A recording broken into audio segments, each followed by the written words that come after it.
UP से पकड़े गए 6 आतंकियों में से 2 की पटियाला हाउस कोर्ट में पेशी की गई। सुनवाई के बाद दोनों को 14 दिन की हिरासत में भेज दिया गया है। आतंकी जिशान और आमिर को कोर्ट में पेश किया गया। बड़ी जानकारी इस वक्त आपको दे रहे हैं। यूपी से पकड़े गए 6 आतंकियों में से 2 की कोर्ट में पेशी हो चुकी है।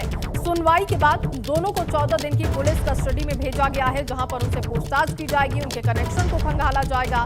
आतंकी जिशान और आमिर को कोर्ट में पेश किया गया था और आपको बताएं कि गिरफ्तार बाकी 4 आतंकियों को भी कोर्ट में पेश किया गया था कल देर रात, जबकि आज 2 की पेशी की गई।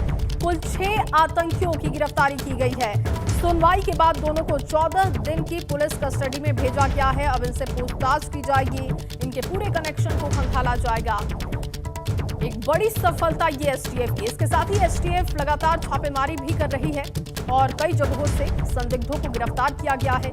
यूपी से पकड़े गए 6 आतंकियों में से 2 की कोर्ट में पेशी की गई और आपको बताएं कि सुनवाई के बाद दोनों को 14 दिन की पुलिस कस्टडी में भेजा गया।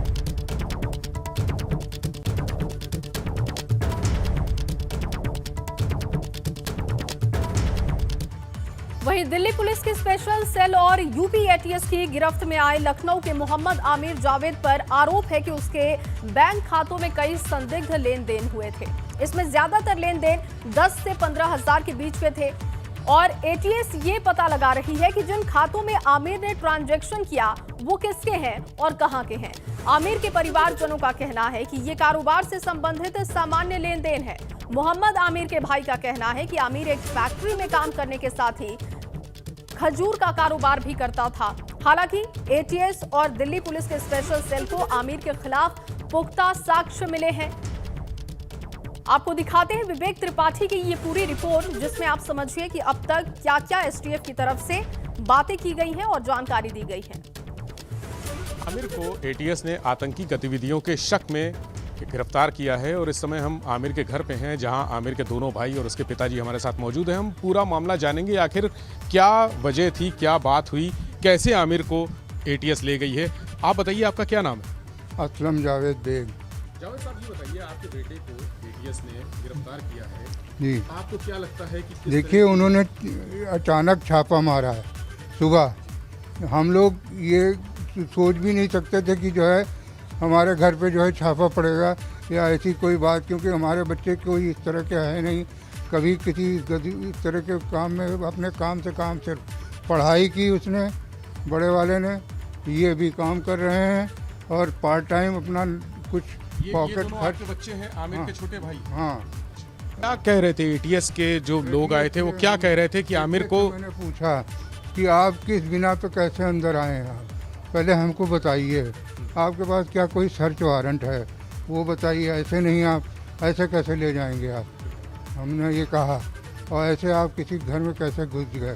क्या कह के ले गए हैं आमिर को अपने साथ, और दोनों आपके बेटों को, तीनों को ले गए थे, क्या कह के ले गए थे? हमसे कुछ नहीं, हमारी बेटी ने कहा कि क्या बात है, हमने भी कहा था, तो बेटी को ही जवाब दिया कि अगर आपको हम बता देंगे तो आपके पैर के नीचे से ज़मीन निकल जाएगी, तो ये कहा उन्होंने। हमारे साथ आमिर के दोनों भाई भी हैं, अब्दुल्ला हैं साथ में, ये छोटे भाई हैं आमिर के। हम इनसे जानेंगे कि क्या एटीएस जब ले गई तो क्या आप साथ में थे, क्या कह रहे थे वो लोग? हाँ, सुबह 7 साढ़े 7 बजे जो जब ले गई है तो हम साथ में ही थे। सबसे पहले उन्होंने हम ही को गाड़ी में बिठाला, फिर उसके बाद हमसे छोटे वाले भाई को बिठाला गाड़ी में।